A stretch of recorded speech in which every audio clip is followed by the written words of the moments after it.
Okay, so welcome everybody. Welcome all the INMP members and not members to this second webinar that we are organizing as a network. For us, it's a pleasure to have you here from all around the world. We are connected in Japan, in Vietnam, in Spain, in many places of the world for this webinar. Perhaps some of you don't know much about INMP. Only short introduction. Here we are the three coordinators of INMP, Satoko, Akihiko, and me, Irachi Momoitio. INMP was created as a global network of museums for peace that was created in 1992. Nowadays has more than 116 members from 27 different countries, and our office is based in Kyoto. We work on peace matters, and many museums can be included even if they don't have the word peace on their title, because they do things for peace and human rights. As I mentioned, our organization has three coordinators, Akihiko, Satoko, and me, an executive board with more than 10 members from all those countries that you can see there, from USA, Iran, Canada, Great Britain, Japan, etc., an advisory board and seniors advisors board. As you know, the other, or as you must know, the other day, the 10th June, we have our first webinar, an open webinar too, that it was about Museums for Peace and COVID 1 year later. The recording of this webinar is on our website. So if any of you that didn't participate on that one and would like to get to know more about us, you have the possibility to see that recording. This time, more than a webinar like this, it will be a workshop of 2 days, okay? One day and the other day will be connected somehow, but they are independent too. But as this will be recorded too, if anyone missed a part of this today's workshop, or if you feel that it has been very interesting and you want to invite any other colleague to participate on the next one, they can view the recording before next week. Okay, so these two webinars will end our webinar sessions before the summer, but after the summer we will have 3 new webinars, all of them completely free. And we will inform you. If you want to be informed about the next webinar, etc., please write an email to us, and we will inform you about the exact dates, the participants, etc. The next 3 webinars will be on art and peace and activism, with examples and good practices of many activists and museums for peace that work on that issue. Then that will be in September. In October, we pretend to have another webinar on education, peace education in museums for peace and educational tools, peace exhibits, etc. And in November, after a research that we will start soon, we will have another webinar on peace heritage. And our idea is that we will continue doing those things. Apart from that, telling you that normally INMP has a conference every 3 years. Last year, due to COVID and due to the situation, it was supposed to be in Japan, but it was online, completely online. But next one will be in 2023. We have 2 possibilities for hosting that next conference. We will inform about that soon, but it's sure that in 2023 we will meet all together in a mix of hybrid conference, presence and online, to talk about museums for peace all around the world. And after this first short introduction, and before I present Concha, I would like to say Satoko to say some words on the Japanese translation for those that you will need a Japanese translation. Okay, Satoko. Yes, thank you for your time. スライドをシェアしますね。Excuse me speaking in Japanese a little bit.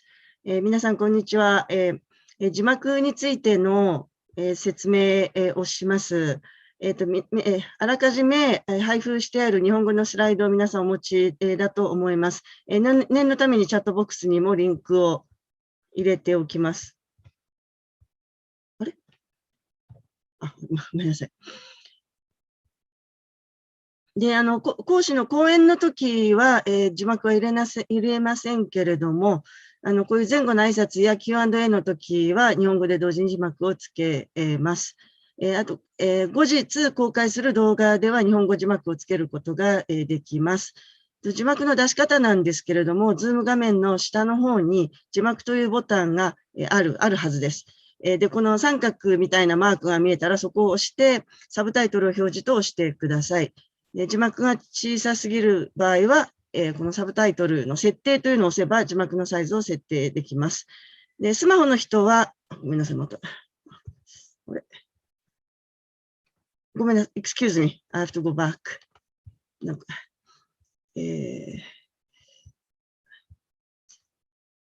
スマホの場合はですね、画面に字幕というボタンが見えないかもしれないんで、その前、ズーム自体の設定でミーティング設定に行って字幕をオンに、してください。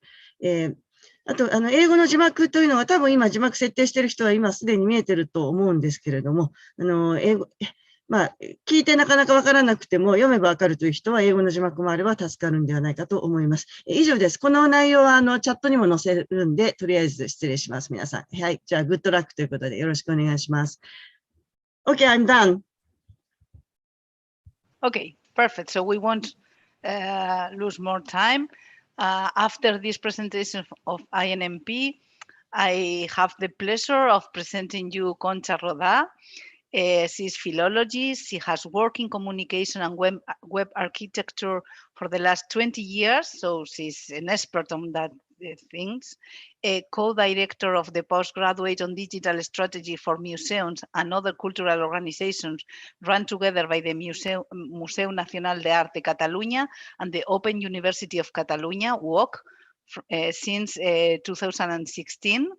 Docent at the digital module in English of the Master of Cultural Heritage International University of Catalunya since 2018.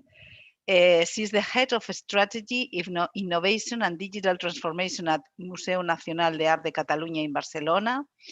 She was the former director of communication at Institute of Culture of Barcelona and head of digital projects at the Museu Picasso. There, she carried out the renovation of the museum website and the museum's presence on social media, which won an award at 2010 Museums and the Web Conference. Founder and co-director of the postgraduate on museum management, University Pompeu Fabra, since 2010 to 2015. Professor of museum communication at TIPA Lab in Buenos Aires, Argentina. Co-director of the seminar Museum in Changing Times in Barcelona for the Master of Museums Studies of the Johns Hopkins University from USA in 2012 and 2016. Frequent speaker at international conferences such as Museums and the Web, Museum Next, the Content Strategy Conference, ICOFON, Université Sorbonne Paris, co-chair of the Museum Next 2012 conference, invited speaker by the Chinese Museum Association in Chengdu, China in 2016 and Beijing in 2017, advisor for the Europeana Content Strategy since from 2016 and 17, expert member of the Virtual Multimodal Museum Horizon 2020 program, member of the Harvard Business Review Advisory Council, and up in research community in business professionals. Jury of the Best of the West Web Award, Museums and the Web. So as you can see, we have the best, one of the best professionals on this matter. So we are very happy that she accepted being part of this new way of the International Network of Museums for Peace. And we are sure that we will learn a lot today and next week with all the explanations of Concha. So Concha, bienvenida, welcome, and it's your turn. Thank you. Thank you very much. Good morning, good afternoon, or good evening, depending on the time zone you are. Thank you, Irachi and INP for the kind invitation and for the introduction. I'm delighted to be here today with you. And well, I attended the session of the 10th of June, and I learned a lot about the Museums for Peace initiatives.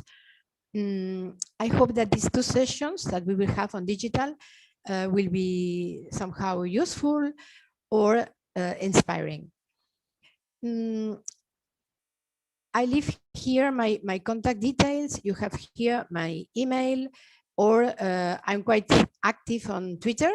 My profile is Innova number 2, and on LinkedIn. So I will be delighted to be in contact with any of you after these sessions. As you know from the program, we will have two sessions, and we will cover the main aspects of what digital transformation means for museums. Today, we will see some general aspects and concepts about digital transformation, and then we will see the first three components, which is strategy, audiences, and content. And next day, we will see the two other elements, organization, technology, and then we will dedicate the last part to talk about museums' websites, what are the main features a website must offer, and how is it a renovation process, because many museums are in the planning or in the process of renovating the website. We will have some activities in between, and please feel free to anytime to ask any questions or make some comments. And then we will leave also a few minutes at the end of the session for Q&A, for questions. Okay. Concha, So, so when you talk a little bit, perhaps you have to put your microphone a little bit, because sometimes it makes like interferences. Some people mention. Okay. It's better now? We don't listen so well now, perhaps. Okay, how about now? Yeah, better. Is it better? Mm-hmm. Okay, thank you. Then first, let's start with a general approach towards the digital ecosystem and what does that mean. A few key ideas here. First, the museum is multidimensional. Museums have a geographical dimension, an artistic dimension, a scientific dimension, a social dimension, which is growing in importance every day, an economic dimension as well, and a digital dimension. And everything today in the museum is interconnected. There is no more closed departments, no more silos, and everything is interconnected, as we will see during this presentation. And we are now trying to really put the visitor or the user at the center of what we are doing. We try to be much more visitor focused in our actions, in our services, in our content. And we'll also see that the digital dimension is transversal. It goes across the whole organization. There is not a department or an action of the museum that I can think of that it's not affected by digital technologies today. And if I have to define museums in a single word, I try to be a connector. I think that museums are connectors between the content, the knowledge, and having the audiences at the very center. And this has been the biggest change or the biggest shift for museums, to put the visitors at the center. And I will be insisting in this idea because it's fundamental today. And the museums that are better connectors between content, collections, and knowledge with people, those museums will be the museums that best serve the museum's mission and the audience's interests and needs. But digital connection is more than anything else a cultural matter. And I love this quote that says digital connection is a cultural organization superpower right now. It really is very, very powerful.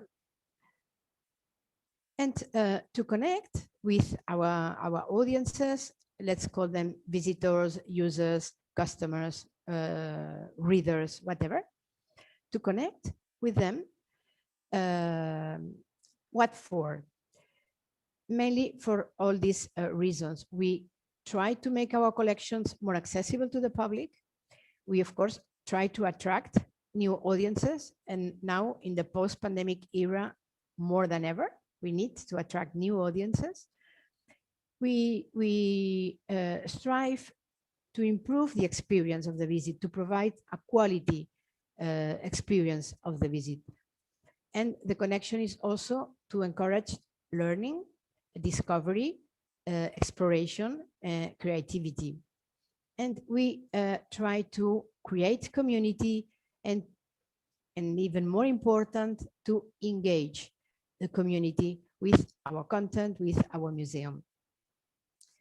And digital today is really key to achieve this engagement. There are different types of museums, and each museum may have specific objectives, the specific aims of engagement, and they try to provide different cultural experiences, and they decide who is their priority public, who they want to engage with, and they study different ways of engagement with this public. But for all these things, digital technology is key. Really, digital allows us to connect with our public. But in those last 15, 20 years, things have gone very, very fast. And we are in the middle of a very accelerated transformation. If you compare these two pictures, on the left, we, a few years ago, not that long ago, we needed all those things to have music, to read, to connect, to make a phone call, etc. Now, all this is in our hands, in our pocket, all the time. And this change is very, very powerful, but it has gone very, very quickly, very fast. And it's difficult for institutions to keep up the pace of this acceleration. And many, many new concepts have appeared in the last few years. We are talking very much about engagement, about user experience, digital strategy, web analytics, storytelling, and digital transformation. All of us are immersed in digital transformation today, being aware of it or not. First, it was the internet. Then the explosion of social media and mobile that have transformed our lives in every area: work, learning, shopping, health, banking, security, travel, and museums. And digital is everywhere in society today, in processes, in services, in communication, in social issues. And digital transformation is more a social change than a technological one. And digital today pervades every corner of the museum activity and every public-oriented content. The website, the online collection, mobile, social media, interactive museography, marketing, content strategy, etc. And digital accelerates everything and allows us this direct, multi-directional communication with our users. But then digital is disruptive, is transformative, it activates organizational change. For businesses, digital transformation means that they continuously exploit digital technologies to both create new sources of value for customers and increase operational agility in service of customers. For museums, digital transformation, I've wrote this that means an integral approach that links the museum's mission with audiences' needs and expectations, enhanced by digital. Digital makes possible these two things: to enforce the museum mission and to serve audiences' needs, interests, and expectations. And digital transformation is to apply digital technologies to a new way. This is very important, a new way, not the same as we were doing before, to a new way of creating, producing, communicating content and services. And digital transformation is much more than digitization. Usually we first think, well, we have to digitize the collection. And yes, we need to do that. But digital transformation is much more than digitization. And it's not doing digitally the same as we were doing on analogic. Digital transformation is not building an app or display a multi-touch interactive table in the galleries.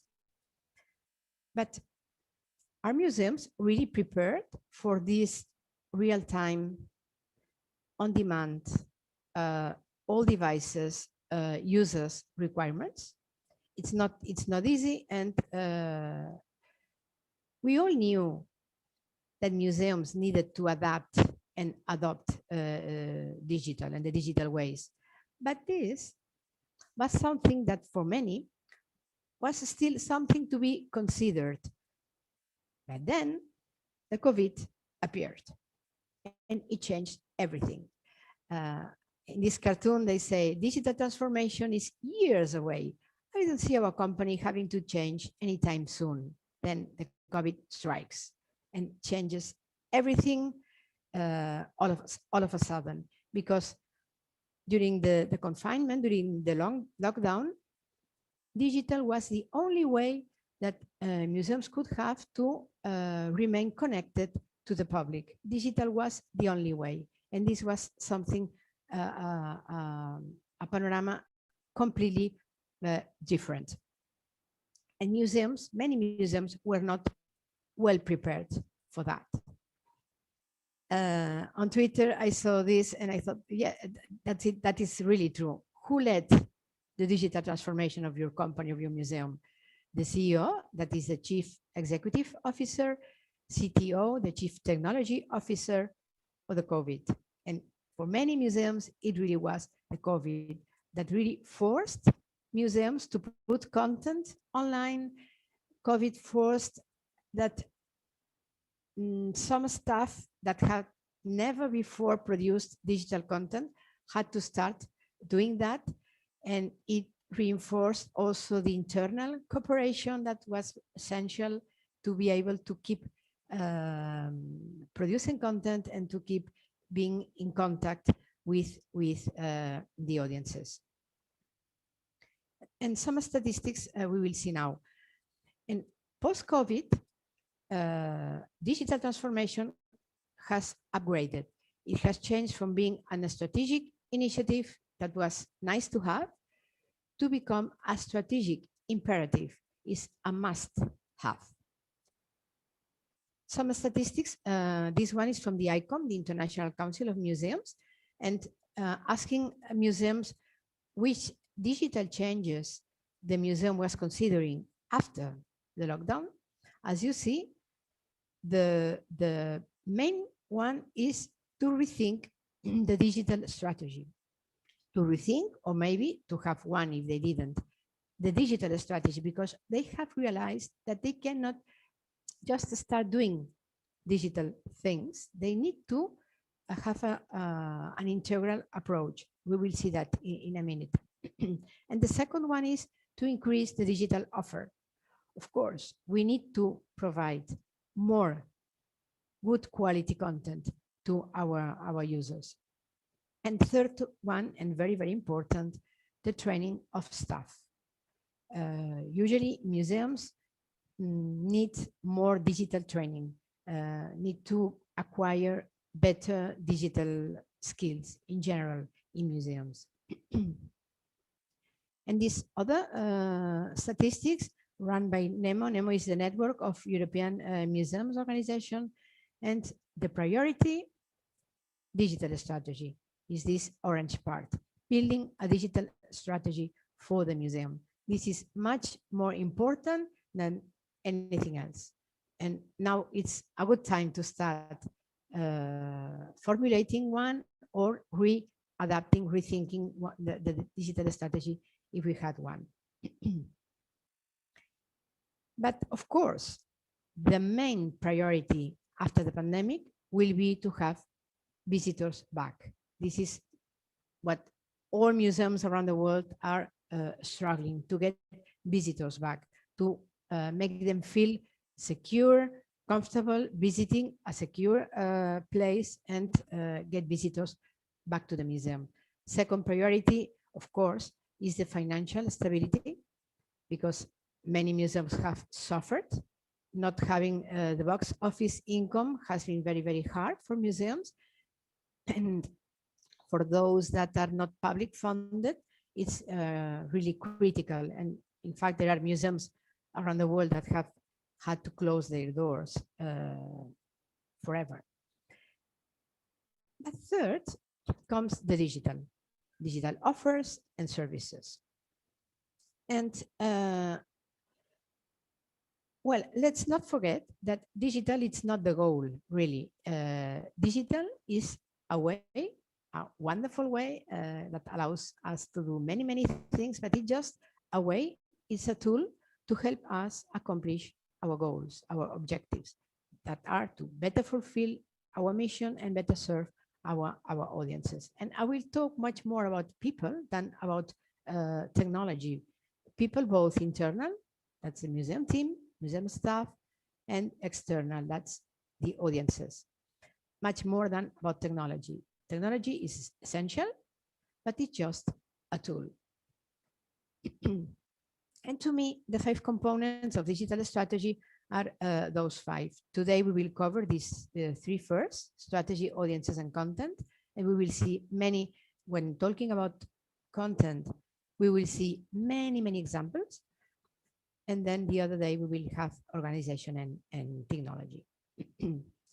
The strategy is very important, and it will need to come first than anything. I always say, first think, then do. Usually, the rhythm of activity in museums is so hectic, it's so fast that we don't have much time to think, and we keep doing things all the time. And we finish one project and we go to the other one. But we need to stop and think. And so we need to put strategy before technology. And a strategy will help us set policies, set priorities, define criteria, build a team to do these things, and to merge all these digital initiatives and reorient them towards the digital mission, the global mission of the museum. And we need to use the technology at the service of the user and add value. The strategy will help us connect with audiences via digital multi-channel and provide an enriched contextual experience. The strategy will help us organize all the content we have online. And if we do things well, we will grow in audience, and that audience will be more engaged. And well, then the strategy, once defined, will set up action plans. But at the end, we need to do things. But first thinking and then planning. And such a deep transformation is very difficult. And I would say that it's even impossible if the museum doesn't have a strong leadership from the top management. And digital leadership must help people to see digital under a positive light, as an opportunity, not as a threat. And also, leadership must push people, push the staff, the museum team, out of the comfort zone, because there lies real innovation.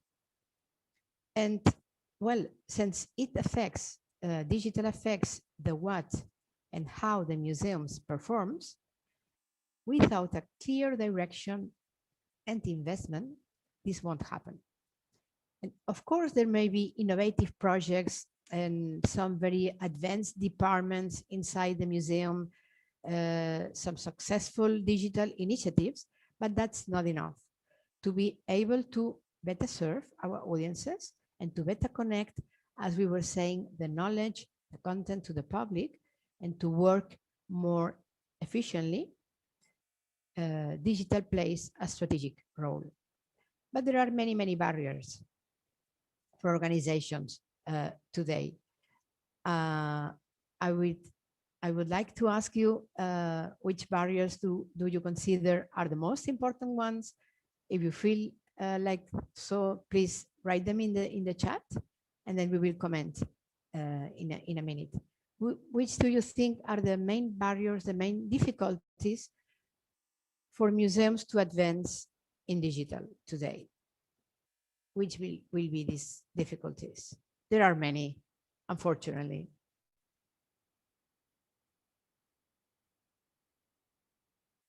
Laura says funding and money, Concha. Yes, that's always. Yes, funding is always a difficulty.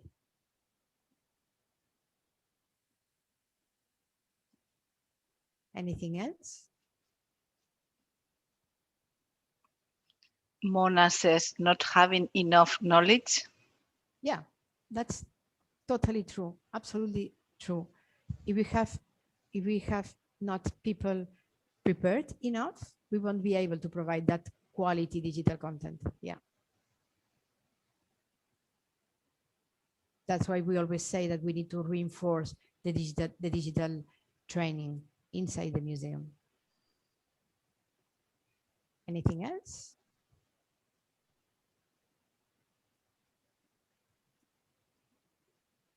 Okay, here is my list. It could be longer, but those are enough barriers. For me, first of all, is the lack of planning and the digital strategy.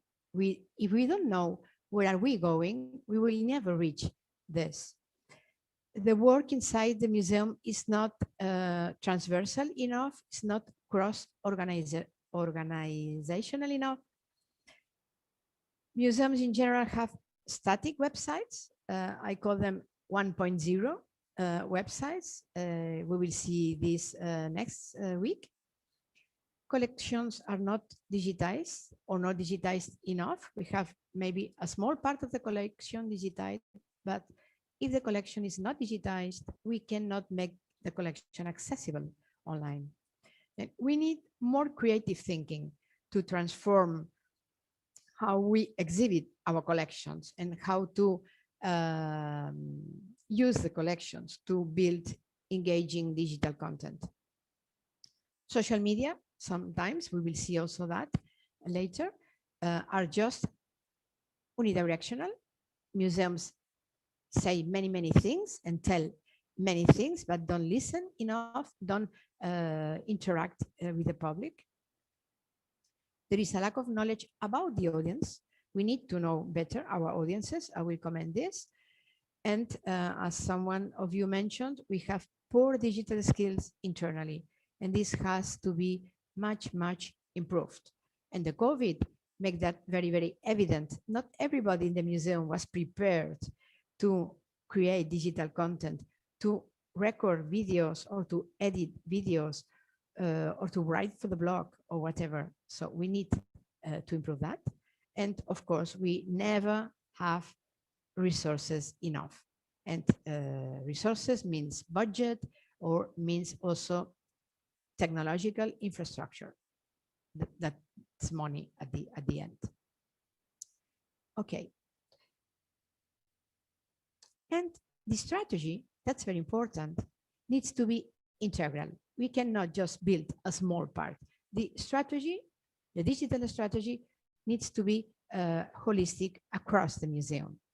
And as people from the We Are Museums organization say, once the digital transformation impacts your strategy and vision, it's naturally integrated to every project from its very beginning, making the whole strategy more coherent. We need to have that digital vision and to embed every project we develop inside the museum. When I was preparing a class for the postgraduate to try to make visible this digital dimension, I started to draw this map for my students. But then I realized it could be also useful for my museum and for other people. This map is intended to help visualize the dimension of digital. Digital is not just the website, it's not just the online collection, it's not just the mobile, social media, it's all those things, but it's also many other things, such as the interactive museography in galleries, the digital publishing, electronic publishing, training, the use of cooperative tools inside the museum, open content, marketing, education, and many, many things. And this map helps me visualize many things. First, as I said, the digital dimension. The digital goes much beyond the website or the online collection. Second is that everything is interconnected. Everything is interconnected, intertwined. In fact, there could probably be more interconnections, but I wouldn't like to make this map too complicated. Although I did make it more complicated when I developed each of these balloons with the content related. Don't panic, I won't comment all of this. This is, I leave here for you to study, and it's uploaded on SlideShare on the Creative Commons, so you can download it, change it, improve it, use it as in whichever way you want. But then developing all these other things, for example, on online collection, yes, but it also means digitization. Then how we do make this collection visual. Storytelling, digital storytelling is very important. How we tell stories based on our collections. Social tagging, that's allowing people to tag our objects, etc.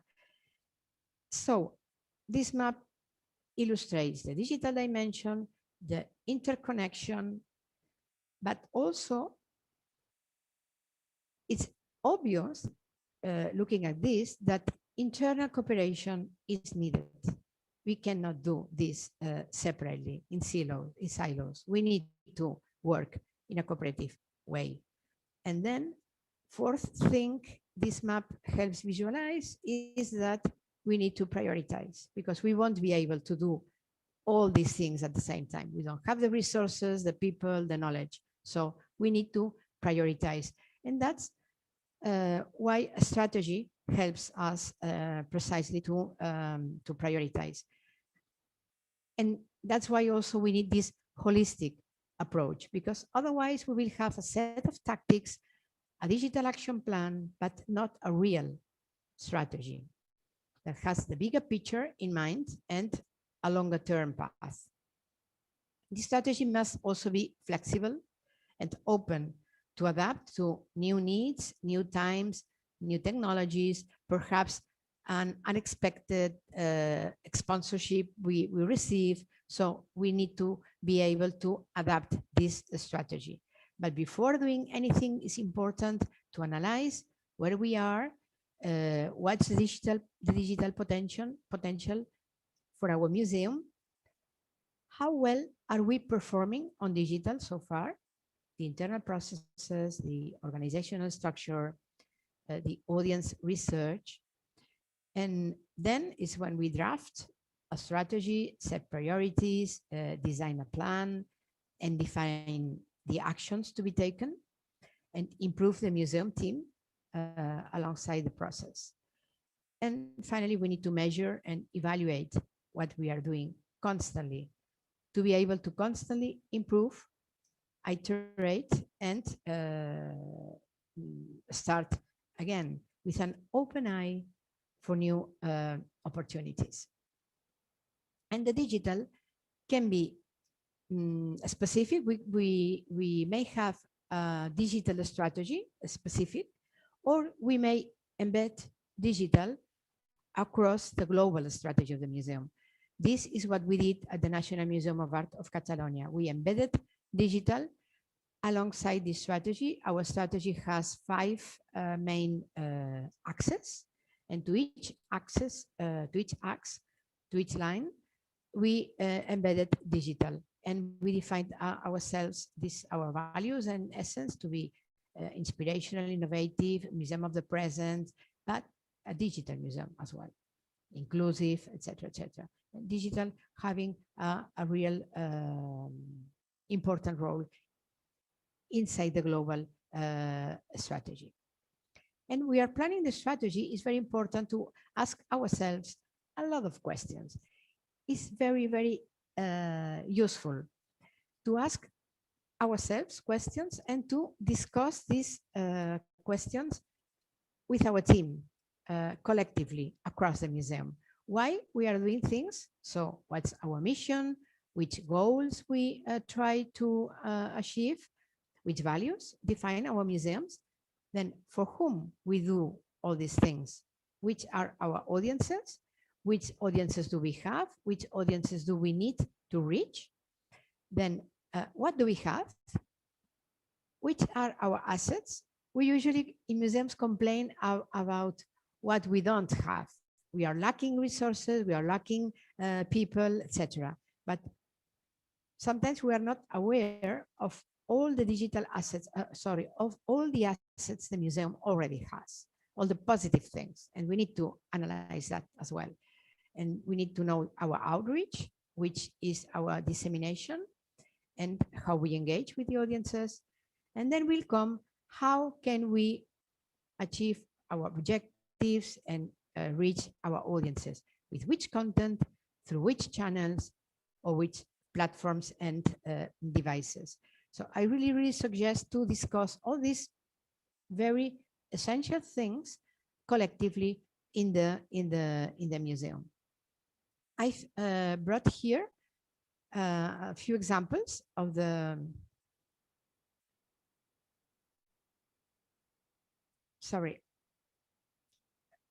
I will show you a few examples about objectives after in a minute.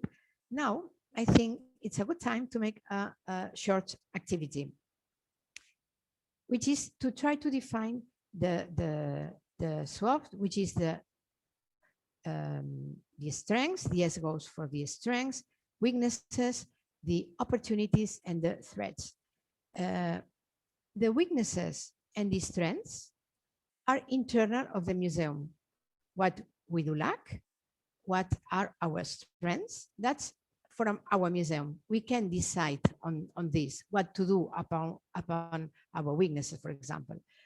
And the threats and the opportunities are external. For example, COVID is a threat, and we cannot neutralize the COVID, but maybe we can act in some ways that the COVID threat is not that harmful for our museum or for our audiences.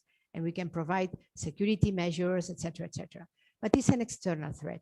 And the opportunities are also external. For example, I would say that digital now, in this post-pandemic world, digital has increased and there is more digital awareness. So that's an opportunity for museums, but it's external. For the exercise, and to be short, I suggest we just concentrate on these internal factors, which is weaknesses. So what are our negative things, to say so, and which are our strengths, the things we are good at. Okay, is clear? So I would allow 5 minutes, not more. It's just to put us on thinking mode. And I suggest you do this exercise about weaknesses and strengths, either about your own museum or about the network, the INMP, as you prefer. And then we will comment. Okay, so weaknesses and strengths, just to name a few. 5 minutes. Thank you.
Okay. Let's just see a few of the things you have thought about. You can please share on the chat or comment with a mic on audio, as you prefer. Any volunteer to share, for example, the strengths, so the positive things that your museum or the international network has? Any volunteer on the chat or I guess commenting? I could begin maybe. Yes, thank you, I, Jorge. I was thinking about, I work for a university. We don't have a museum as itself, but there is a good number of collections, historical collections, art, of course, libraries, but also scientific materials, teaching materials. So it's different collections from different schools and faculties in the university. So again, it's a very strange kind of museum, I would say, but we could consider it a museum. So among the strengths, I would say that there is a fair amount, there is a great amount of information. So it's a well documented collection in many cases. So that's there is a lot of research, and well, from my point of view, in terms of making that available, of turning that into a important digital resource, that's a good base. It's the transition to digital is still happening. It's in fact beginning, but there is already a good base of information to work on. And then also among these trends, I would say the technological expertise. I mean, there is a school of computer science, so well, it's not as easy. Yeah, but it's not as easy as that. I mean, it's not just that they are ready for whatever we want. It's building a relationship. But definitely, of course, the technological expertise is, let's say, at hand. Very well. Thank you. Thank you very much. Someone else who wants to share these trends? On the chat, I see. Okay, Akihiko, one moment, please. On the chat, our museum always benefit from potentials of volunteers. Yes, volunteers are a strength. Sure. Virtual tour based on the assistance volunteer works. That's great. Very well. Akihiko? May I? Yeah, please. Well, I haven't written in the chat, but orally. Okay. I have relation with the Kyoto Museum for World Peace, Ritsumeikan University, and our museum is a part of the university. So one of the strengths is institutional support is very strong. So finance and the human resources are very strong, and also the academic freedom of expression is protected as part of the university. It's a strength, I think. And also the contents are rich. I think these are the strengths of our university, our museum, I think. That's great. Thank you very much. And you are lucky to be to have so many resources. Yeah. Anyone else? If I may, for example, for the INMP, I think that, for example, among these trends, there is the reason why this network exists. I mean that it's very powerful, the struggle for peace, and that reason why the main reason for existence of the network, this is a very powerful element. And I also think that among these trends, we could say the international participation. You have museums spread around the world, and that's also a strength for the network, I think. Okay, let's move on to the weaknesses, if anyone wants to share. Besides financial, that we know.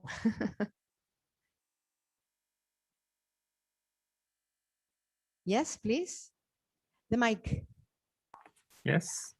Okay, Yes, the please. weakness of the our museum, the Kyoto Museum for World Peace, is it's one weakness is a location. The location is it's not in the city center. It is not easy to have access to the museum. It's a location. Is a weakness, I think. And the other is a exhibits are, for in my opinion, it is rather two-dimensional, not three-dimensional. So it is rather static, I think, maybe. And too much information, too much words. Yeah, that's a weakness, I think. And in my opinion, exhibits are not provocative enough. Very well. Yeah, thank you. Thank you. To have too much information, I think it's a failure of most museums. Since museums have that much knowledge, they need to explain everything, and that's a mistake, I think. Less information, it's more effective, sure. Thank you for sharing. Anyone else?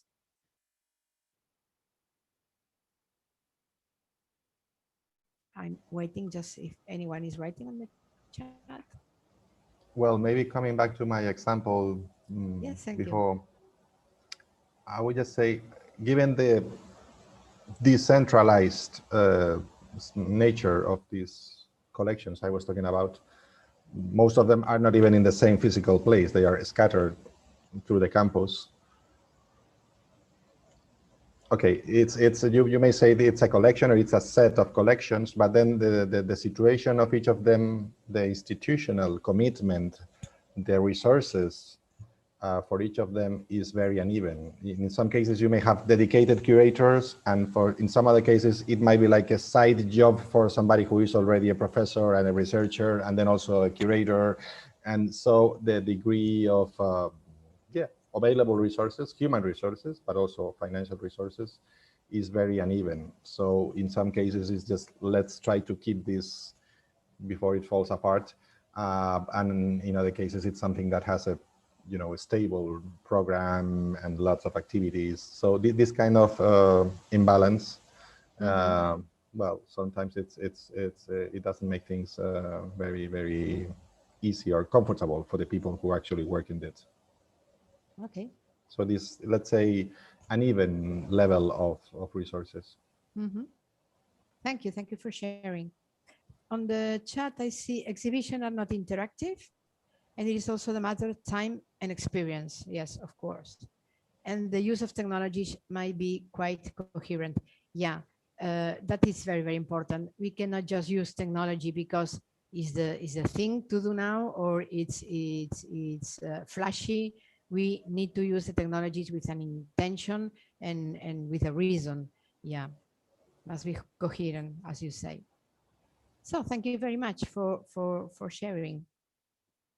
As for the INMP, as weaknesses, I would say that perhaps is not known enough. The network is not enough disseminated, or perhaps some stronger communication could be made to make the network more visible, for example, to say something. Okay, I will share again the screen, and we will move into the objectives. Part of our strategy is to set objectives. So the question to ask is, via digital, which global aims or objectives of the museum can be enhanced or achieved via digital? How digital technology helps us to achieve our global objectives. And I have brought here a few examples of international museums and how they formulate their objectives. For example, the National Museums in Scotland, they say the objectives are those. It's good not to have 15, 20 objectives, because too many objectives won't be achievable. We need to have 3, 5, 6, I think no more objectives. For the National Museum of Scotland, you see this formulation: to extend the reach of the collections inside and outside Scotland, to exploit digital technology to increase access to the collections and engagement, encourage participation in interaction using a variety of channels, and then embed digital skills through National Museums of Scotland. Those are four very well, in my opinion, formulated digital objectives of their strategy. And all of them are important and could be shared with the specificity of the geographical specificity of any museum, could be shared by many museums. Another example, this is from Germany, the Bavarian painting collections. They want to be open for all. That is an inclusive museum, an accessible museum, and provide the opportunity to experience the originals by digitally, to have electronic publishing, create digital change together. That's important. It means digital change won't happen just because the director thinks it's important or just because the digital team works for that. Digital change will happen if the whole museum works in that direction together. On the pulse of time, of course, optimize communication. This is something most museums could work on to optimize the dissemination and the communication, working securely with data, and conserving resources, the resources they have, not to lose them. And the last example is from Belgium. They have specified objectives for different museum functions, for different museum roles. For example, for management, their strategic objectives are stimulating digital culture throughout the organization. As you see, we are in the same boat together, I would say. Most museums around the world are still struggling to have this digital mindset, this digital culture embedded inside the museum. Create resources to make digital leaps. To advance in digital, we need resources and motivate the museum team. That's for the management perspective. As for collections, they plan to have sustainable digitization and the storage, of course. Digitize, they need to not just digitize the collection, which is the first step, but also to enrich the data, to enrich the information, the context, and unlock digital content, which is to publish digital content, to make digital content available and accessible for all. And as always, I leave here the reference and the source if you want to go deeper or to go to the primary source. Now, another short exercise here, just 5 minutes. I would like to ask you a more difficult thing than the one before, is to identify 1, 2, 3 objectives for your museum or for your network in digital for the next few years. If you say just one objective, that's okay. 1, 2, 3. Okay? In digital for your museum or network. 5 minutes, 4 minutes. Thank you.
Okay, let's share.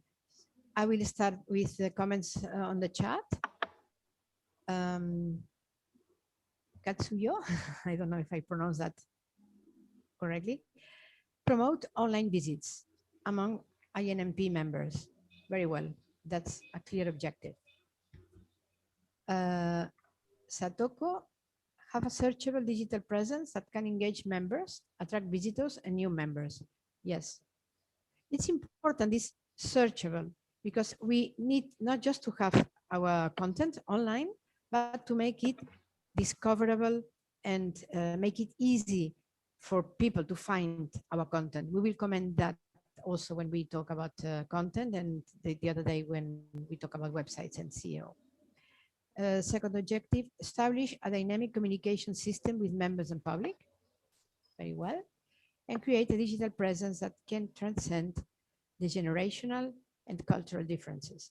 Yeah, that's very important. It's not easy.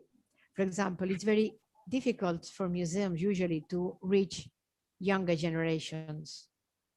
Although perhaps for museums for peace, it's not as difficult as, for example, art museums.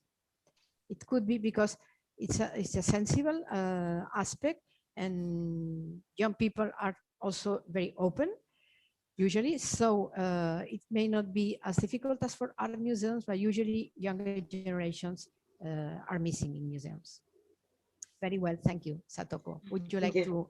to expand or? Oh, no, I'm glad to hear your acknowledge what I think is important. Yeah, it's great. Yeah, yeah. Thank you. Thank you Because, very much for sharing. thank you. Then Irache, make a more accessible and responsive website that reflects all the services that INMP provides to its members. Yes, that would be a very reasonable objective. You have a great potential of your website. Yeah. And Katsuyo, well, okay. No worry for the spelling mistakes. And then Jorge, digitization. Yes, that must be a priority for many museums now. If you don't have our content digitized, is for many users is almost as if it doesn't exist, because they cannot reach. If they cannot visit our museum physically, if it's not online, it's not accessible. And then transform historical collections into a tool for teaching, online teaching, integrate them into the ordinary university life and not just as heritage. Yeah, that's very interesting. Very good. Thank you. And then Mona, keeping the museum's content updated. Yeah. Creating an engaging virtual environment. Yeah, that's difficult, but it must be a must really to create engaging content, or not just content, the whole virtual environment. Yeah. And having the information accessible to all audience. Yeah. Next week, we will talk a little bit about digital accessibility as well, because it's still an issue for many museums. So thank you very much. Is there anyone that wants to share just speaking?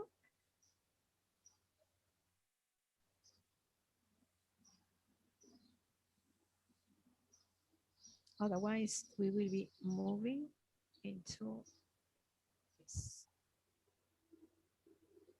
So we have now covered the basics, we could say, of the strategy. Of course, we could be hours talking about the strategy yet, but I think we have covered the basics. And let's move to the second element, which is the audience.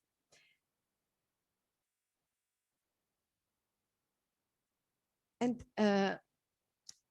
really, the biggest change in museums in the last years has been this transition from being object-centered, almost exclusively object-centered, to become more visitor-oriented. This is, for many museums, still today, the big change to accept and to implement.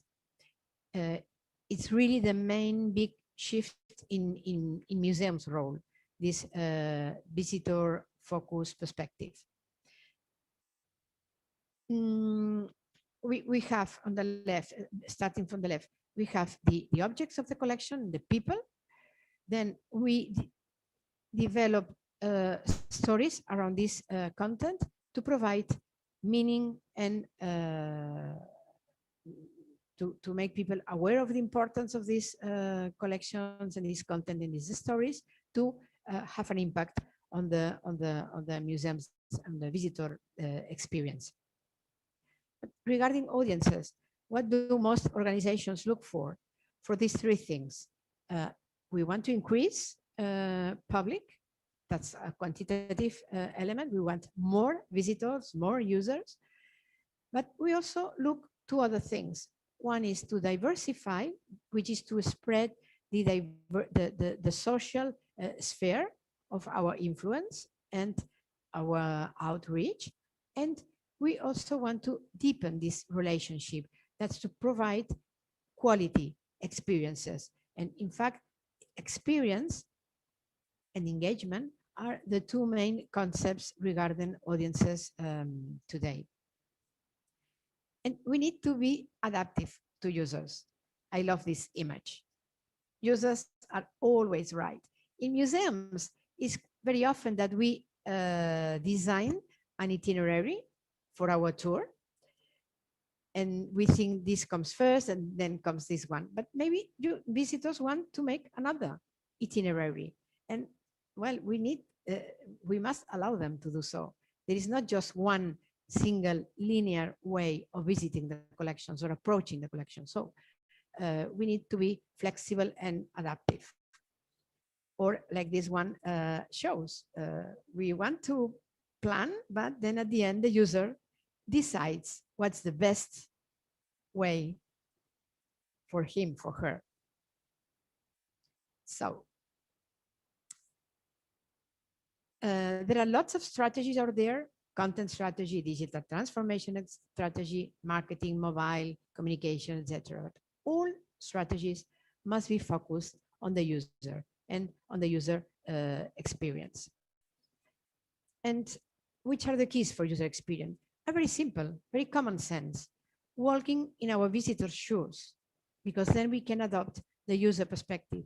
I always suggest museum people to make the exercise to enter their museum as if it was the first time they enter the museum, and then look around and see what the users, what the visitors usually see. What's the information? Are the information desk easy to reach? Are people friendly? May the user feel disoriented? To try to experience your museum as if it was the first time. This is very informative, and we must listen to the user. We are always thinking about the user, programming activities, creating content for the user, but we need to listen more to the user and to the user's needs and interests.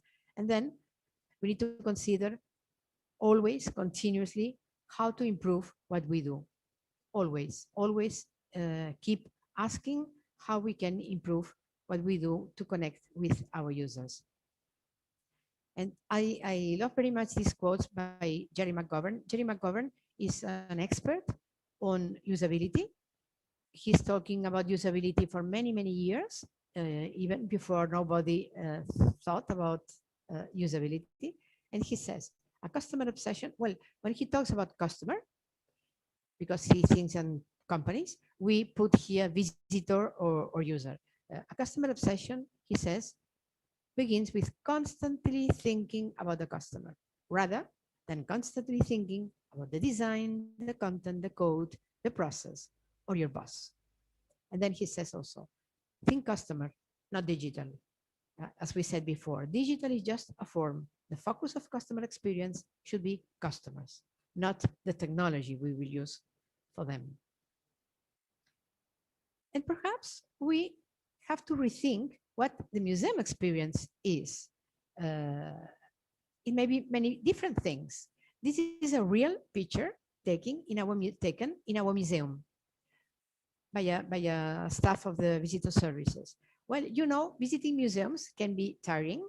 If you travel abroad, you are tired and you walk a lot in museums. Our museum is huge. So taking a nap may be also part of the museum experience. Why not? Or this funny picture, those are the students from the Johns Hopkins University taking pictures from the ceiling, because on the ceiling there are some Dalí pictures. This was at the Museum Dalí in Figueras. So they were taking pictures, very interested.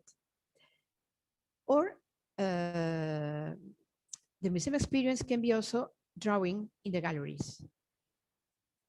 That the artworks come as an inspiration. Or here we had some students from the illustration school for a few days in the museum, and they draw their vision of the museum and the collection, and we provided them with a room, with a space to display their creations. And that was a very intensive way of living the museum experience for them and for us as well. Or maybe enjoying the view from the museum can also be part of the museum experience. So it's not just visiting the collection. There are many other things that form part of the experience. This is the views you can enjoy from our museum terrace that are made available to the public just 3 or 4 years ago. But then the COVID came, and what impact does do I think COVID has on digital for our users? First, I think users may have acquired more digital skills than before, especially older people that were not maybe that familiar with social media or browsing the web. They are now more familiar with these tools or with platforms like this one, Zoom, or Teams, or GoToMeeting, or whatever other platform there is to attend webinars and presentations. And their expectations for the museum experience may have grown because probably they have been seeing wonderful things from museums abroad, browsing the net. So their expectations may have increased. And there is also a bigger demand for streaming content and for having materials that can be downloaded. The same for educational material and educational resources. There is an increasing demand for these online resources, and visitors expect a more personalized offer, a more personalized experience. But for that, do we know our audiences? I think that we need to better know our audiences, and particularly our digital audiences. We need to study the user and the user experience life cycle. We need to map the visitor journey, to analyze the interaction with the museum in each point across all channels, to see how digital can make it better. And more and better analytics will help us to take better decisions, having in mind that the customer today is a hyper-connected customer. He or she uses many channels, many different channels, and today we should be providing an omni-channel experience. That is that independently if the user connects with us via mobile or via the website, we should provide a whole integrated experience for the user. As platforms like Amazon or Google or Netflix have us very well accustomed. And we need to study the analytics. Just collecting data is not useful. Just having lots and lots of data doesn't tell us anything. We need to study the data and to study the analytics, and then we will be able to make better decisions because they will be based on data and not on intuition. But I think that we really should take more advantage of data. Asked about what use did they make of the visitor data, or the data that they collected of the visitors via the website or social media or the offline engagement. To my surprise, I was very deceived to discover that most answers went because they use the contact details of the visitor to send out newsletters. That's for email marketing. Well, of course, email marketing is important, but there are many other more important things, more strategic things to do with data. For example, those that I stress here in red. Use the data to understand our audience through data analysis, segmentation. Better understand our audience is really key. Or use data to develop the online strategy, or to inform the broader strategic direction of the museum, or to improve the website. So all those things are much more important than just to do email marketing. So we need not just to collect the data, but then to analyze them and then use them in a strategic direction. Okay. So I've gone quite quickly through this second element, and we will move now to the third element, which is content.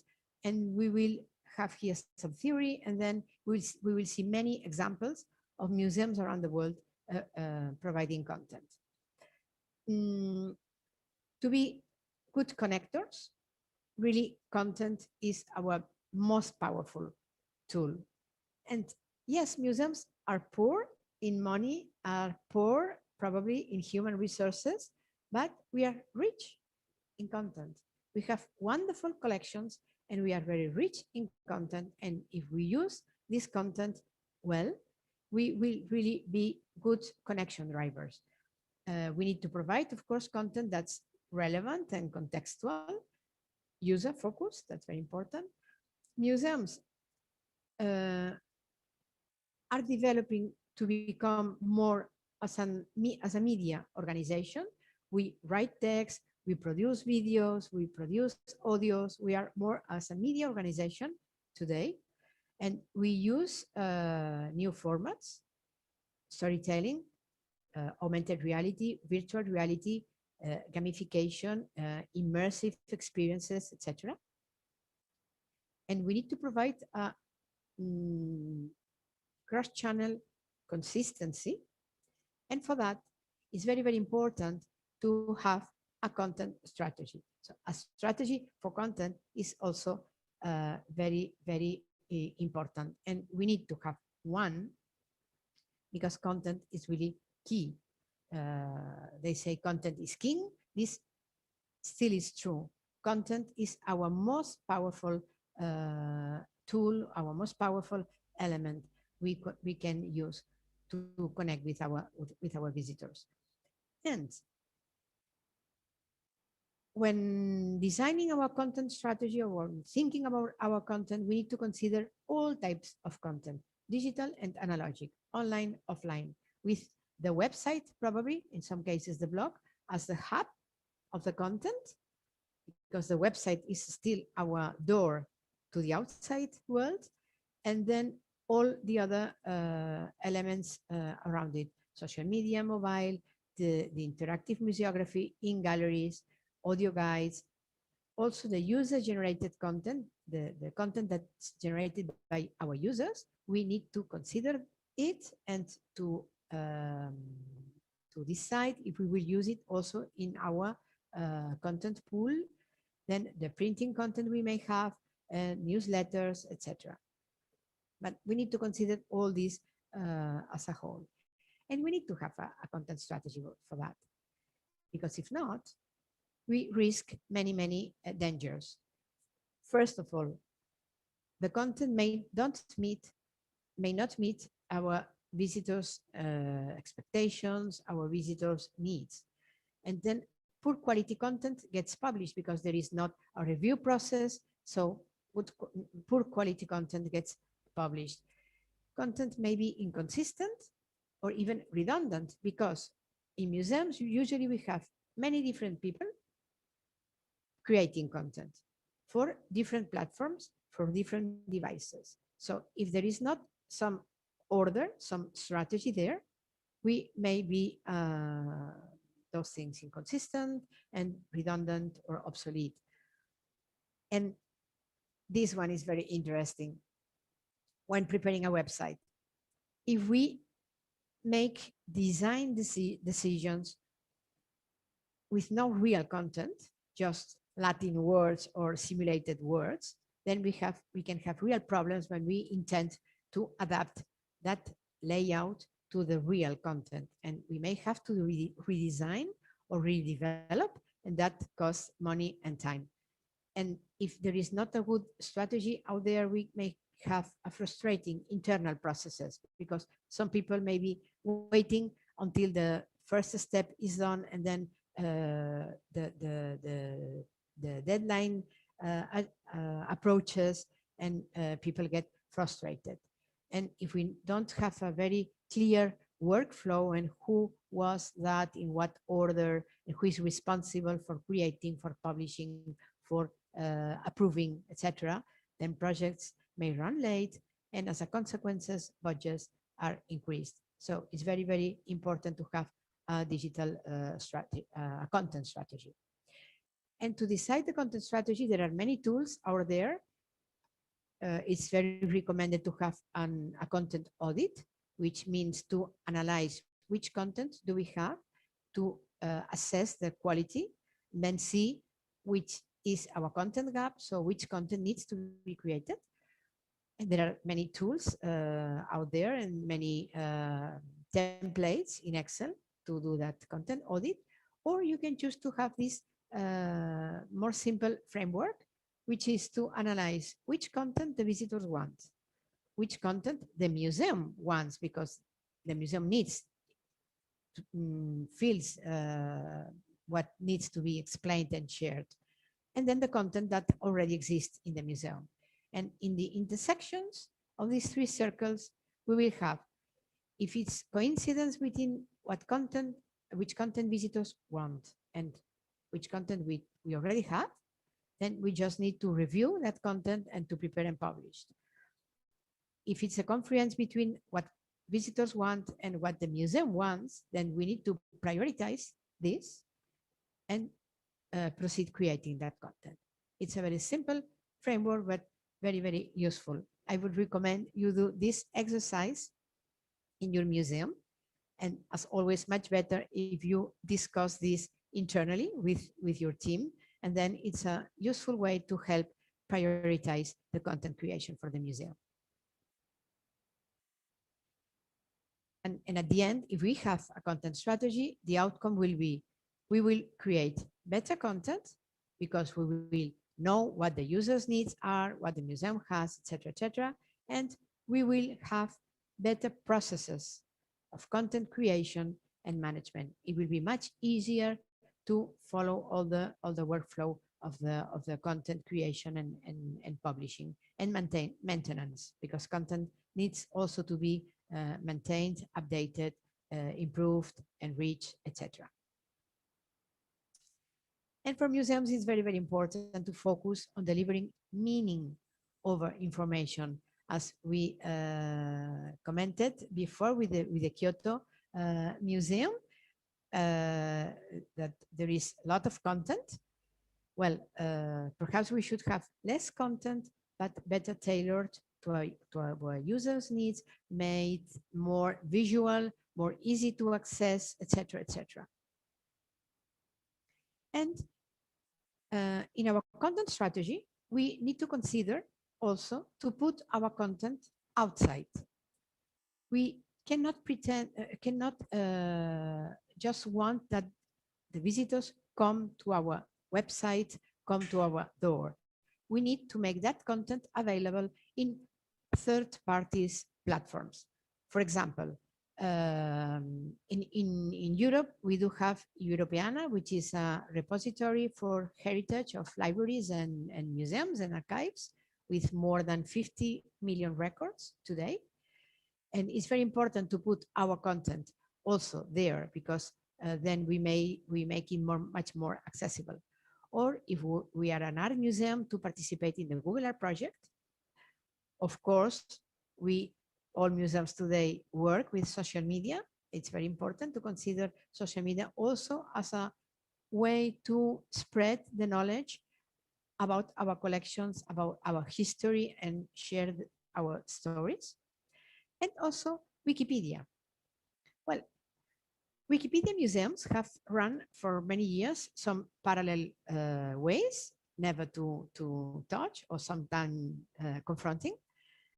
But at the end, both have realized that the goal is the same, which is to provide the maximum amount of content with the maximum quality to reach the maximum audience possible.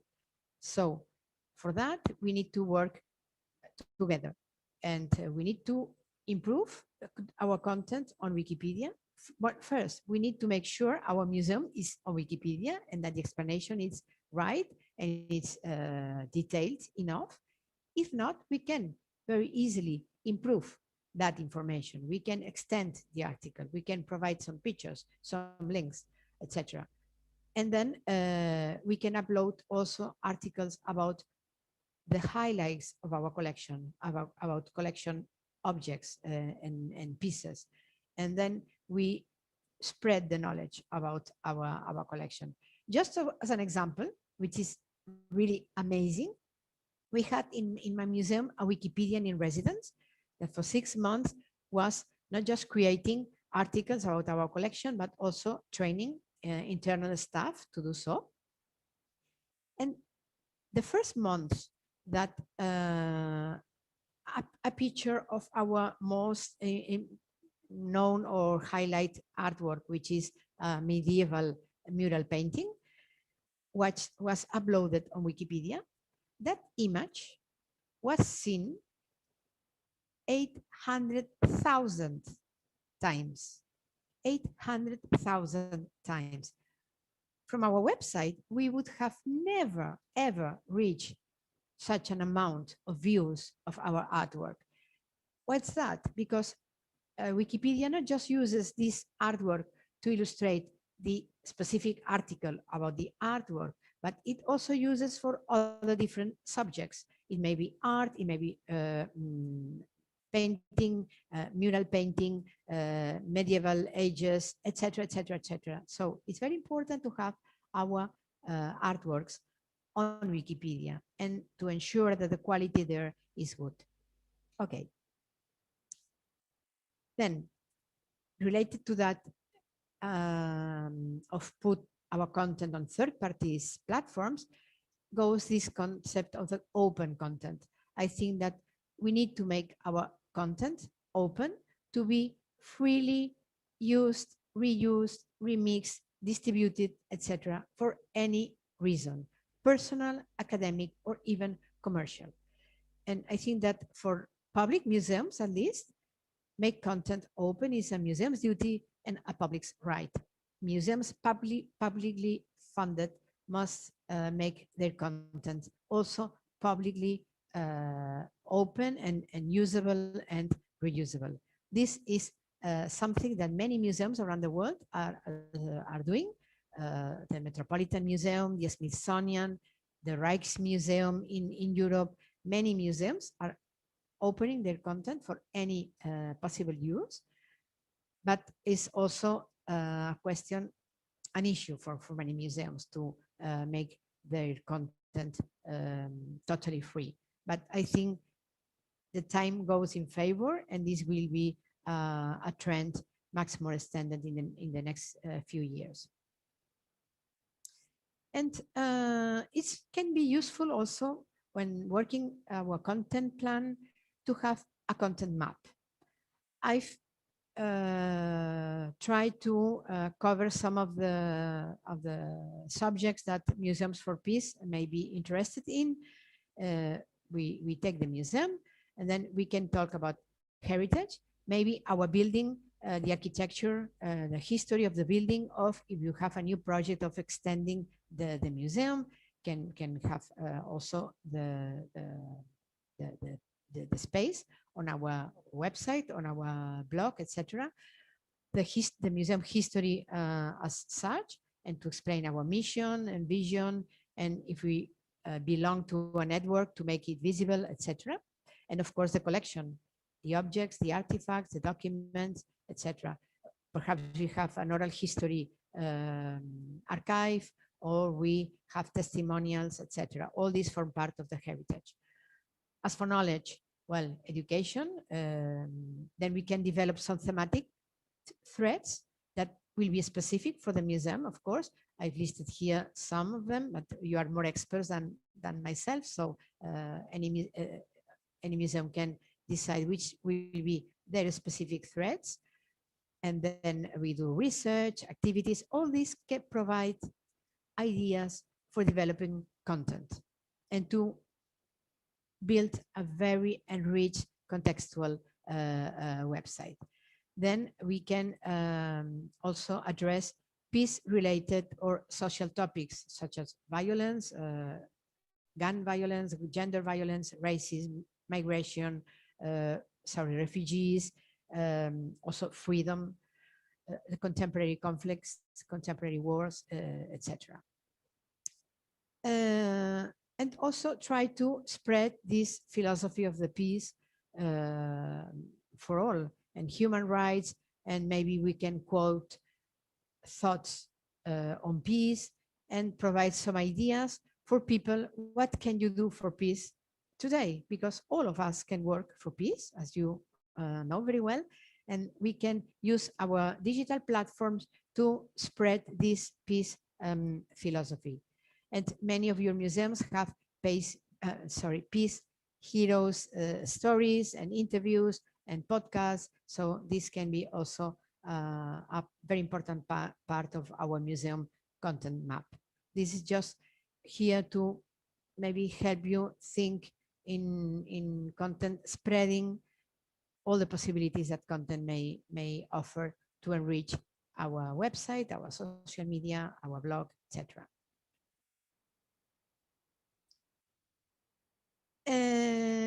A couple of resources. I like very much this manifesto for digital content. It was developed by the Royal Academy of Arts in UK, and they won Museums and the Web Award for this strategy.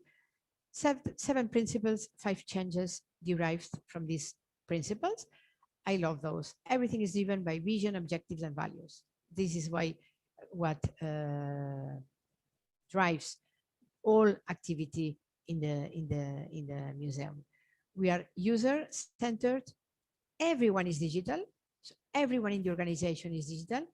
Digital is not the task of one person of one department only anymore. Is the task for everyone inside the museum. And the 5th, we do things well or we don't do them. In museums, usually we are overworked and short-staffed and short-resourced. So we need to really prioritize and perhaps do less things, but the things we do it in a way of excellency. And it can be a very healthy exercise to decide which things we won't do anymore and invest time and energy and resources to do the things we do very, very well. So the changes derived from those principles: fewer things better, to write articles for audiences, hands-on digital, etc., etc. This is, for me, it's a very good synthesis of the digital strategy.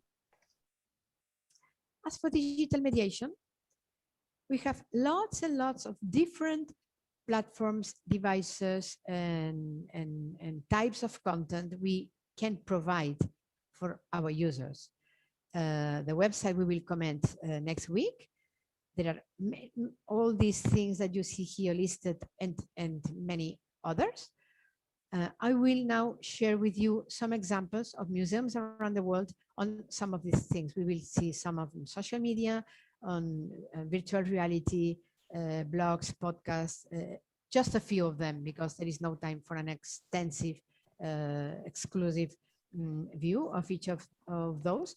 But this list is just to open the view of the different possibilities digital offers us to provide quality experiences for users and to use this digital mediation. So we need to know which content is most valued by users. And on this research, which is quite recent by NEMO, this network of European museums organizations, about the impact of COVID, the users, the visitors are most interested, no surprise here, on social media. We know that. Red means there is no change before, after the pandemic, and in blue is more popular. So you see the rise here on social media. But what are the content types are very popular now? Video, no surprise here. And I know YouTube is very popular also in Japan. So we need to know this, because then if we have to prioritize, we can prioritize to the activity on social media and producing better, more and better video content. And third comes virtual tours through the museum, also online exhibitions and online learning programs. We need to know which content is more popular. Podcasts, for example, are not yet reaching a very high use, but their increase is growing very, very fast. So not now, perhaps, but in 1 year time, 2 years time, podcasts may be much more popular yet, and we need to know that trend. So let's start with social media.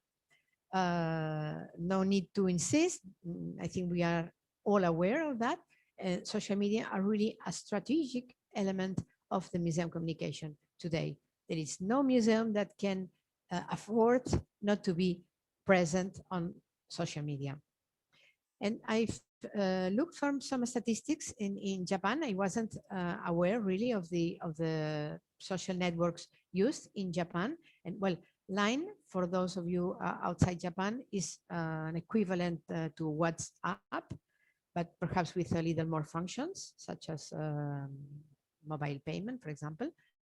But then YouTube, Twitter, and Instagram comes as the most popular social media in Japan. So it's good to know that. And Twitter, those are statistics for 2020. In 2021, YouTube is still more popular. So it's important to know that and to create content as a consequence for that. And which trends are in social media? I see these trends as more important now. The audiovisual content is always on the rise. It has been so for a few years now, but still with the pandemic, it's still more on the rise, is growing every day.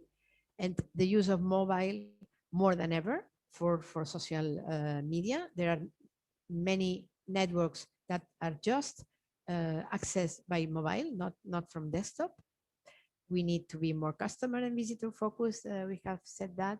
And social media provides ways to engage with people more easily than other channels. Live streaming is very popular and increasing. And during the lockdown, live streaming was a very good way to still be connected with our visitors. Then this other trend about social selling or social commerce, perhaps museums are not that happy with this trend, but we need to know that it exists due to this almost secret algorithms policies by Facebook or by Twitter, Instagram, etc. Our content is not that much visible if we rely only on our followers, on our friends. If we want our content to be really, really visible, we need to invest some money in social ads, Facebook or Twitter, Instagram, etc. Truth is that a very small amount of money on Facebook is very, very, it has a great impact. With maybe just, I don't know, 50 euros on Facebook can help you increase very much your outreach, because otherwise your content will be seen by very few friends. For example, in our museum, if you have 70,000 friends on Facebook, a usual post, maybe it's seen just by 3,000 or 4,000. So if we want to reach that other big segment of our friends, we need to invest on publicity. That's a reality, and we need to know that. Then we can decide if we do that or not, but we need to know that. And new networks appear constantly. TikTok is now quite popular, also among museums. The Uffizi Gallery in Italy made some very funny videos on TikTok that became very popular. Then Twitch, which initially was a platform to share video games playing on real time, but now has spread to also other topics. or Clubhouse, which is a new type of social network based on audio. For the time being is only by invitation, but it's growing in popularity. And well, people talk and listen and discuss about different topics on real time, and it's just audio. And then analytics. We need to work and develop our analytics. But then, how are museums doing on social media? Do we really exploit the specificities of each social media, of each platform? We cannot just replicate the same content, the same formulation of posts on Facebook or on Instagram. It's different, the audience is different. So we need to explore and explode this specificity. And we need to interact, not just be talkers. We need to also listen to the users. We need to talk to them. Social media are social. That means conversation is very important. So we cannot just be announcing our activities, our events, our collection. We need also to be part of the conversation. And we need also to ask if our social media activity is distributed throughout the museum. Cannot be one only person task. It should be distributed for the museum to provide a richness of perspectives and to make it more sustainable. A few examples. On Instagram, for example, I love this example of the Philadelphia museums who decided to run a collaborative project. 5 museums in Philadelphia wanted to target younger visitors, and in summer they developed a hashtag, summer in museums, and they were sharing posts related to summer activities.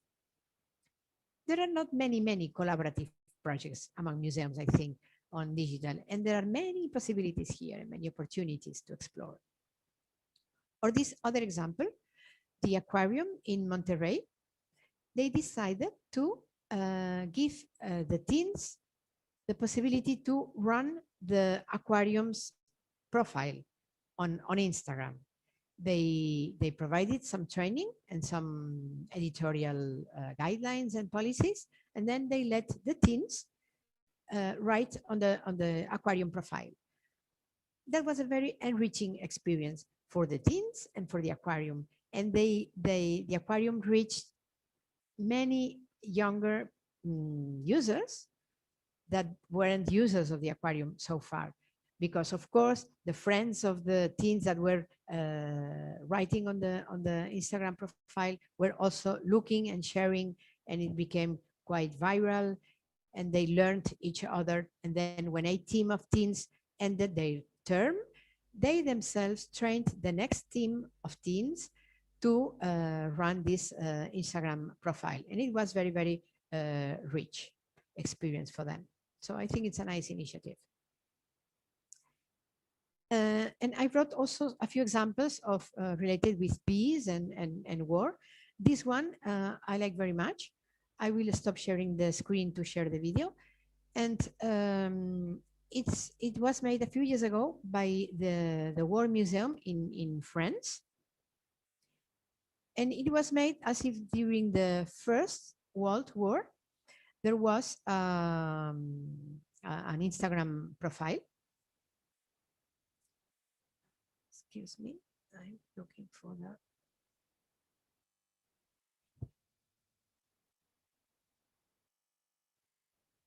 And the soldier was writing on Facebook about his daily experiences, and he was a teacher. He was enrolled to the war, and it's very impactful. And then the second part of the video talks about the impact that having that video had on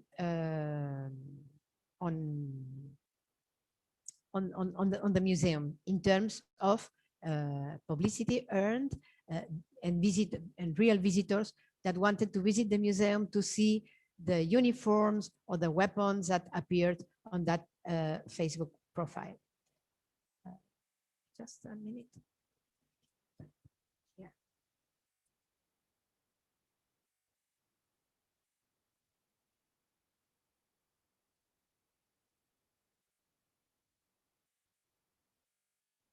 Excuse me.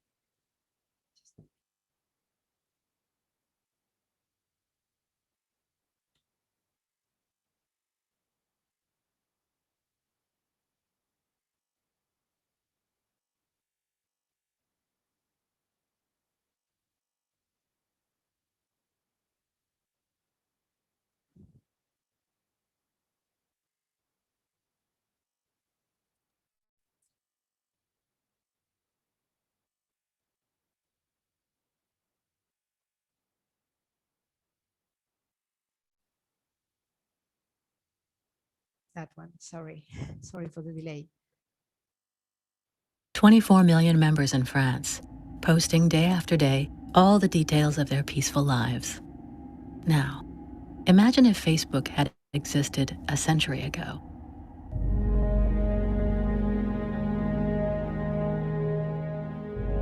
More than a brand page, a personal profile, introducing Léon Vivien, a 29-year-old ordinary man, a school teacher who is exempted from service in August 1914. His best friend is suddenly sent to war and killed in October. Leon is finally drafted and torn away from his pregnant wife, Madeleine. 5 months of military training, from life in the barracks to outdoor maneuvers, before being sent to the front in April 1915. It's been announced. Tomorrow, we're going to the front. You could share Leon's thoughts. I can't help thinking about the people who lived here. Children were born here. Their cries filled the house. Their laughter echoed. And no one will climb that staircase again to comfort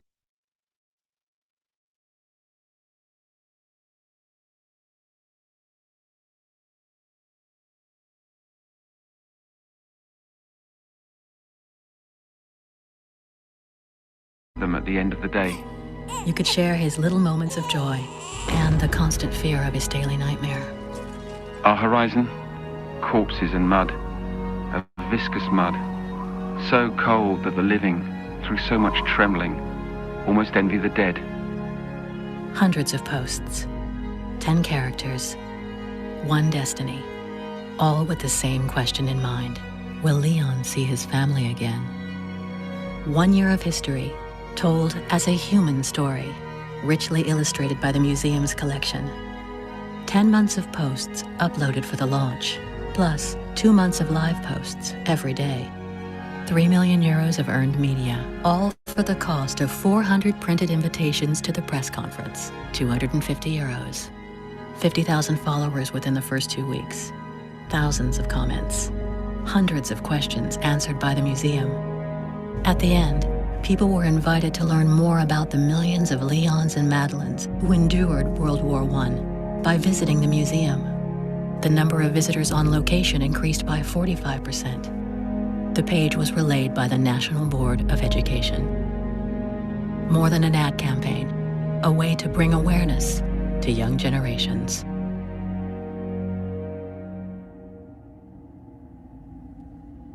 Okay, it's very impactful when he says, "I almost envy the dead." That's wow. That's very powerful. And you see the impact on the museum. They increased 45% of real physical visitors to the museum due to this campaign. We always complain about economic resources, but this was very, very, very cheap to do. But they sorry. Like a lot of us, the Dumas family does Sorry. all kinds of things on Sunday morning. The classic Sunday morning sleep-in, for instance. The Sunday morning read. Sorry for that. And with very small investment, they had that such great impact and outreach. So that we need to use also imagination, creativity, And then we can create really impactful and relevant content.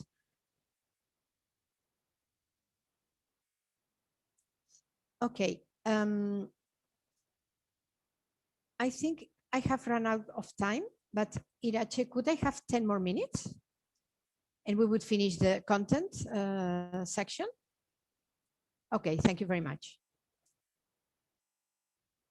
I will speed up, and then since the presentation will be available for all of you, then it's not that important if we cannot cover all the slides. I had too much content probably.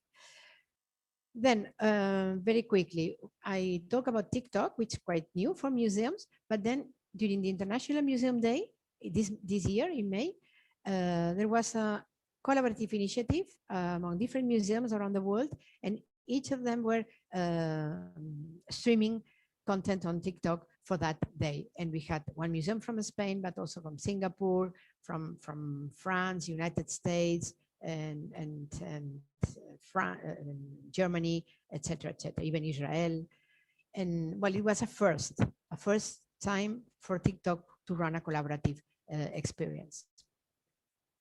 And we need to make our social media visible, because sometimes it's very difficult to find the social media profiles on the websites of the museums. We need to make them visible inside the museum.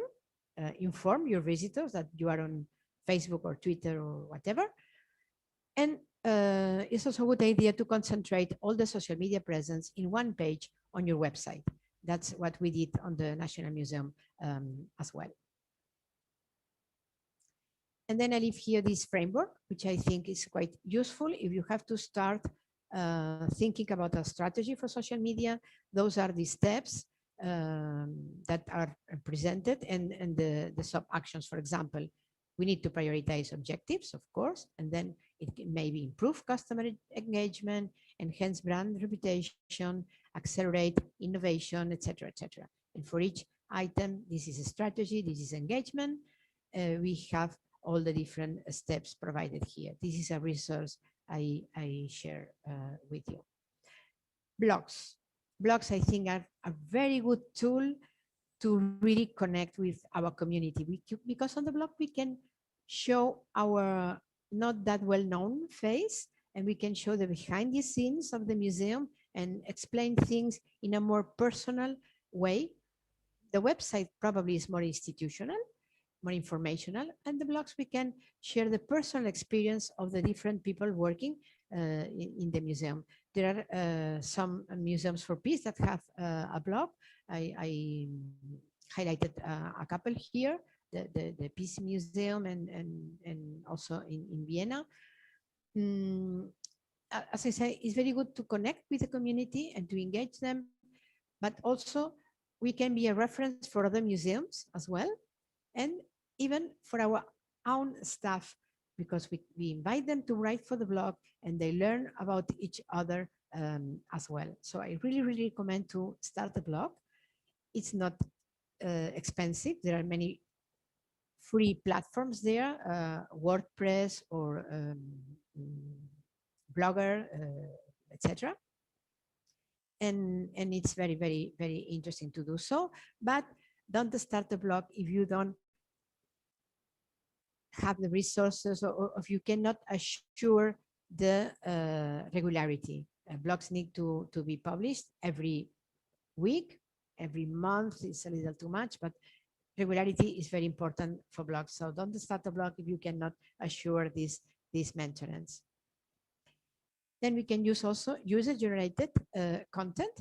Couple of examples here. The Getty Foundation ran an initiative addressed to teenagers about social justice. They invited them to take pictures and upload it on Instagram, sharing those aspects of social justice, of people homeless or poverty or whatever they saw about social justice, and share them on Instagram. And it was very popular, and then they extended not just for teenagers, but for the general public.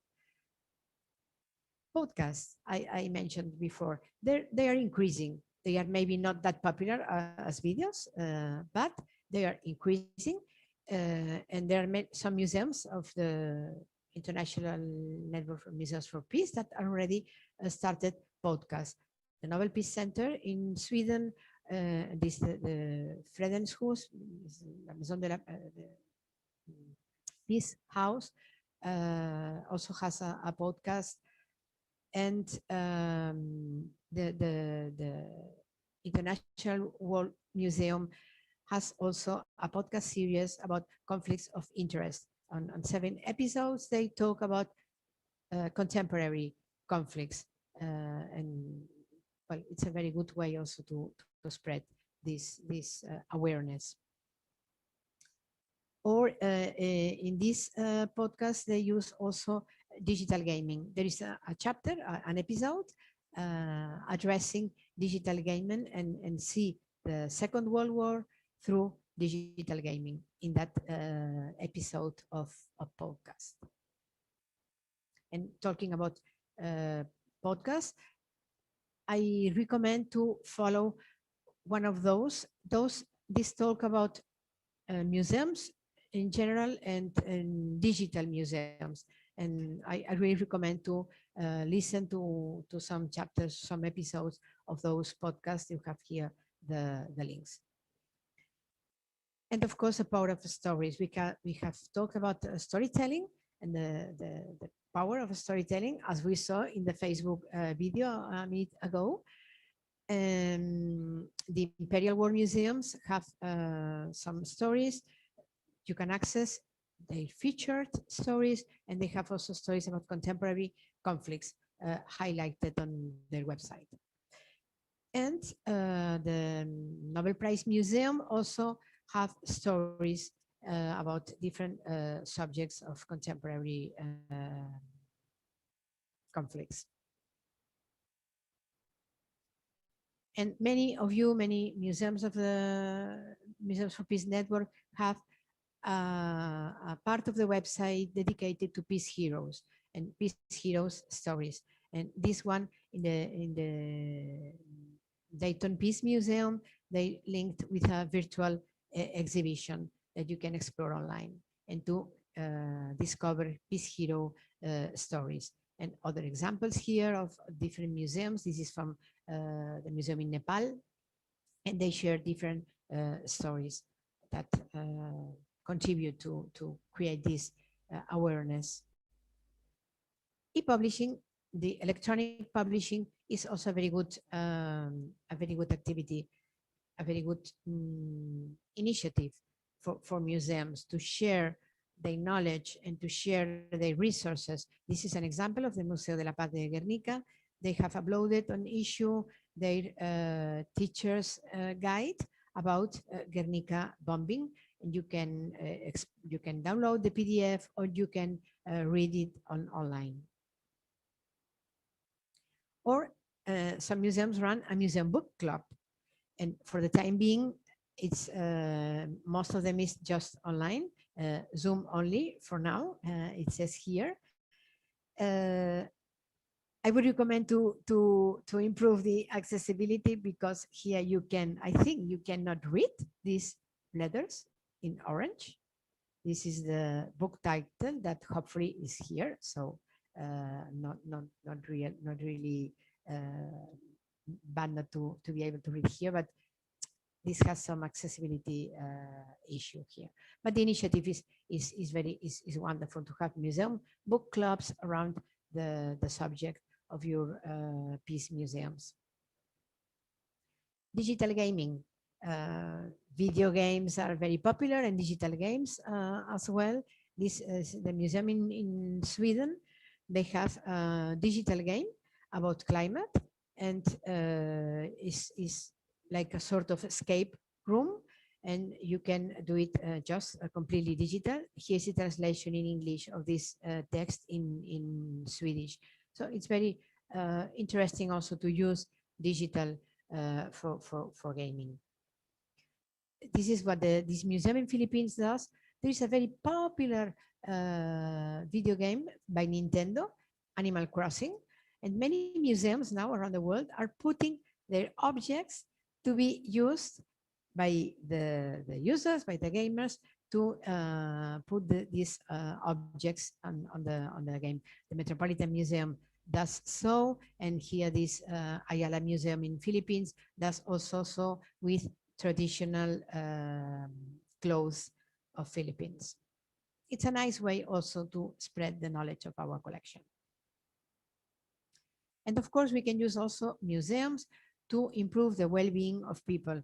It's scientifically demonstrated that art contributes to the well-being of people and to reduce levels of stress and anxiety. And for example, the Tate Museum in the UK have a part of the website dedicated to well-being and art and suggesting a few activities and even a podcast of the art of slow looking. Virtual exhibits, of course, and increasing now more than ever.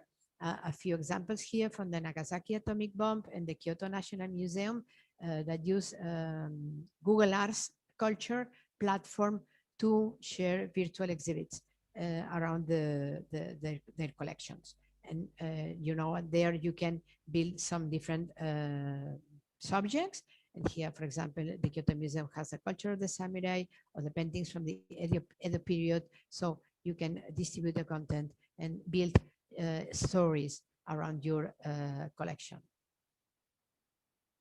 And it's also interesting to, I think, for the INMP network to have a look at what other museums that are not museums for peace as such, but they also address the conflicts issues and the war topics. This is a temporary exhibition now at the National Museum of Art of Catalonia in Barcelona, photography exhibition about the civil war in Spain.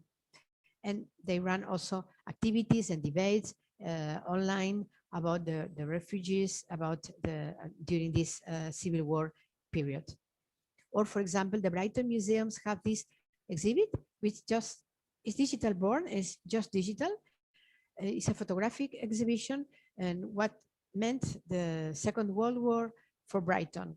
And they have images and they have memories and some testimonials recorded, and you can hear the voices and how they explain their experience and some activities to do and some food for thought, looking forward and reflecting back. So other museums outside your network are doing also very interesting things regarding war and peace. Europeana as well, the repository I mentioned before, they had a very rich exhibition about the First World War with all the records from European museums. And it's a very rich and very interesting resource about the First World War to be used by schools, by anyone. And as I was saying, we need to take our content outside our platforms and also take the content in other, not just online, but also in physical places. This is what the Peace Museum in Colorado do. They call it Windows for Peace, and they take the content outside the museum to spread this peace culture. Augmented reality is very well known. I give here some examples. I won't detail them. And of course, virtual reality. There are lots and lots of very good examples now of museums around the world using virtual reality. Here is an example of the Anne Frank Museum house in Amsterdam, or this excellent initiative by the Canadian Museum for Human Rights.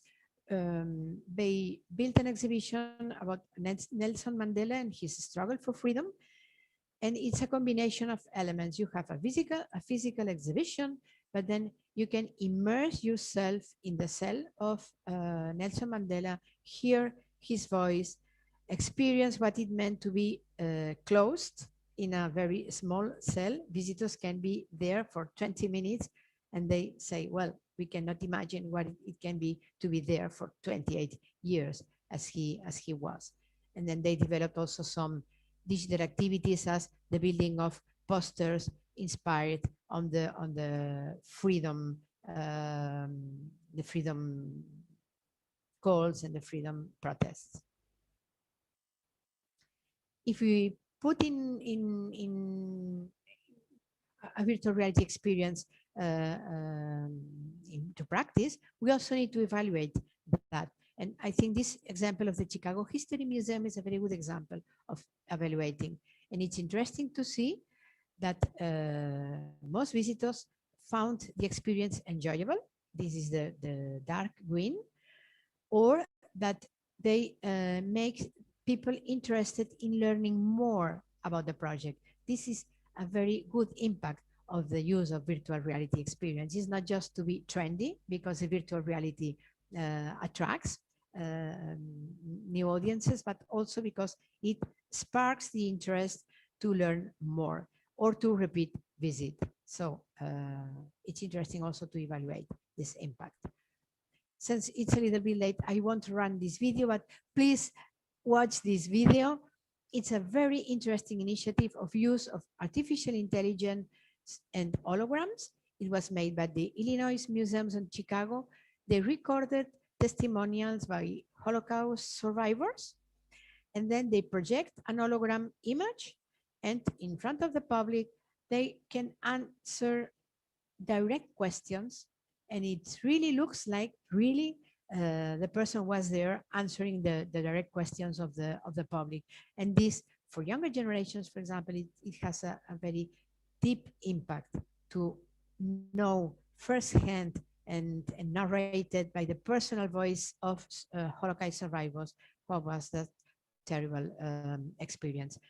I really, it's a 5-minute video. I really recommend you watch it at home. Okay, the content takeaways for today. Museums need to create content for the audiences, not for the museum, and develop these storytelling skills, not just give information, but provide content and enrich this content with stories and make content engaging and useful. And if possible, with a build content strategy which is achievable, not too ambitious that cannot be achievable, and sustainable along the time. And the main taking away for today for me would be that everything we do, the strategy, the content, the services, the events, must be visitor focused, visitor oriented.